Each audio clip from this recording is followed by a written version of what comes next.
আজকে আমরা বৈজ্ঞানিক দৃষ্টিও যদি বিশ্লেষণ করি তাহলে পুরুষ টাকনুর নিচে কাপড় পরতে পারে না, পুরুষ টাকনুর নিচে কাপড় পরতে পারবে না বৈজ্ঞানিক বিশ্লেষণে। আধুনিক বিজ্ঞান, খ্রিস্টানদের যারা বড় বড় বিজ্ঞানী পোশাক নিয়ে যারা গবেষণা করছেন, তাদের গবেষণায় তারা বলছেন যে মুহাম্মদ সাল্লাল্লাহু আলাইহি ওয়াসাল্লাম এত নিষেধ কেন করেছেন পুরুষকে, এত শক্ত কথা কেন বললেন পুরুষকে যে টাকনুর নিচে কাপড় পরবে না, উপরে পরো।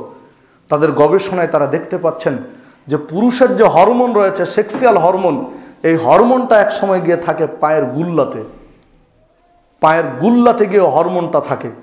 আর এই হরমোনের বৈশিষ্ট্য হলো এটা খোলা রাখতে হয়, ও আলো বাতাস চাই।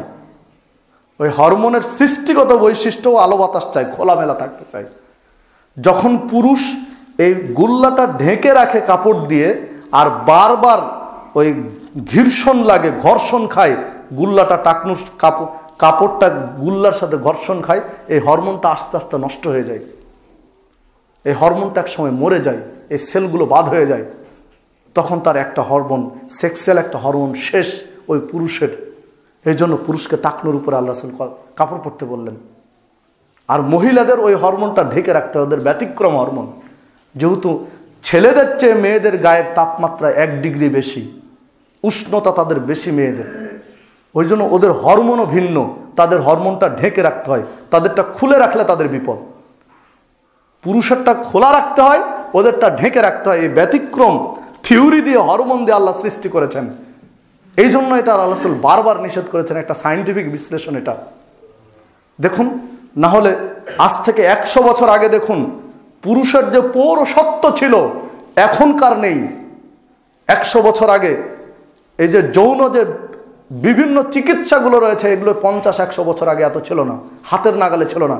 আজকে বাড়ির গোড়ায় গোড়ায় প্রত্যেকটা ডাক্তারের কাছে ম্যাক্সিমাম যুবকদের ভিড় আজকে তাদের যৌন চিকিৎসা নিয়ে। কারণ এই যে টাকনুর নিচে কাপড় যত বেড়েছে তত তাদের এই হরমোনটা শেষ হয়ে গেছে। আজকে বাড়ির গোড়ায় গোড়ায় এসব চিকিৎসালয়গুলো, যৌন চিকিৎসা 7 দিনে, 1 ঘন্টায়, 5 ঘন্টায়, মানে সফল চিকিৎসা ইত্যাদি, কত অ্যাডভার্টাইজ। কারণ কি, রুগী আছে তাই তো এত অ্যাডভার্টাইজ। অথচ 50 বছর আগে এই অ্যাডভার্টাইজগুলো ছিল না। কারণ তখনকার পুরুষ, মুসলিম পুরুষরা ছিল ভদ্র, তারা পোশাক ভালো করত। যতই নোংরামি বেড়েছে ততই বিপদ আপনার আমার বেড়ে গেছে, তত সমস্যা বেড়েছে, এটা বাড়তে থাকবে।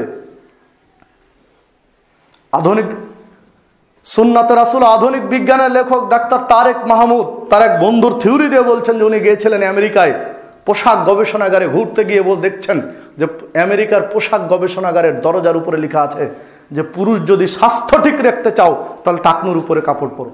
এটা খ্রিস্টানরা লিখেছে। উনি দেখে বলছেন যে এই গবেষণাগার কি মুসলমানদের না খ্রিস্টানদের? তখন বলছেন এটা খ্রিস্টানদের। খ্রিস্টান পর্যন্ত তাদের পোশাক নীতিমালা এখন চেঞ্জ করতে চাচ্ছে। তারা স্রেফ দুনিয়াবি লাভবান হওয়ার জন্য, দুনিয়ার ফায়দা নেওয়ার জন্য। আর আমরা দুনিয়ার ফায়দাও পাবো, পরকালীনও ফায়দা পাবো, অথচ আমরা পাচ্ছি না। পুরন পাগলায় পাগলামি ছাড়ে আর নতুন পাগলে পাগলামি ধরছি আমরা এখন। এই সংস্কৃতি তো আমাদের।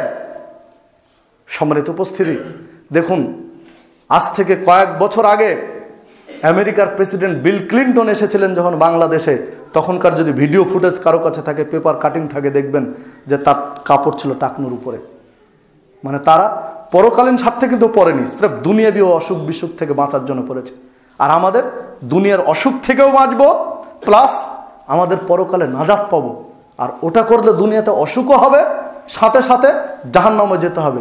কেন আমরা বুঝতে চাই না এগুলো? এই জন্য আল্লাহ রাব্বুল আলামিন বলছেন, ওয়ালাকাদ জারানা লি জাহান্নামা কাসীরাম মিনাল জিন্নি ওয়াল ইনস, অধিকাংশ মানুষ এবং জিনকে আমি সৃষ্টি করেছি জাহান্নামের দেওয়ার জন্য। কেন আমি অধিকাংশ মানুষ এবং জিনকে জাহান্নামে দেব? লাহুম কুলুবুন লা ইয়াফকাহুনা বিহা, আমি তাদের কল্ব দিয়েছি, কল্ব দিয়ে কোনোদিন ভাবে না। ওয়ালাহুম আদানুন লা ইয়াসমাউনা বিহা, আমি তাদের চোখ কান দিয়েছি, কান দিয়ে কোনোদিন শুনে না। ওয়ালাহুম আয়ুনুন লা ইউবসিরুনা বিহা, আমি তাদের চোখ দিয়েছি, চোখ দিয়ে কোনোদিন দেখে না। উলাইকা কাল আনআম, এরা হচ্ছে চতুষ্পদ জন্তু, 4 পা বিশিষ্ট জানোয়ারের চেয়েও এরা খারাপ। বালহুম আদাল, তাদের চেয়েও এরা নিকৃষ্ট, আল্লাহ বলছেন। সূরা আরাফ 169 নম্বর আয়াত। সম্মানিত উপস্থিতিতে হলে দেখুন আল্লাহ রাব্বুল আলামিন পরিষ্কার বললেন যে অধিকাংশ মানুষকে কেন জাহান্নামে দেব? কারণ হলো এদের চোখ রয়েছে, চোখ দিয়ে দেখে না, কান দিয়ে শোনে না, হৃদয় দিয়ে ভাবে না, এই জন্য তাদের অবস্থাই। নাহলে দেখুন আজকে যতজন মুসল্লি উপস্থিত রয়েছে সবাই তো বুঝলেন যে দুনিয়াবিও ক্ষতি, পরকালীনও ক্ষতি। সবাই কি ছেড়ে দিবেন? ছাড়বে না, অনেকেই পড়বে, অধিকাংশরাই পড়বে এই আলোচনা শোনার পরেও। এই আলোচনা শোনার পর অধিকাংশ আজকের উপস্থিত মুসল্লি পড়বে। তাহলে ওয়াজ কোথায় দিবেন? এরকম মুসলমান নয়।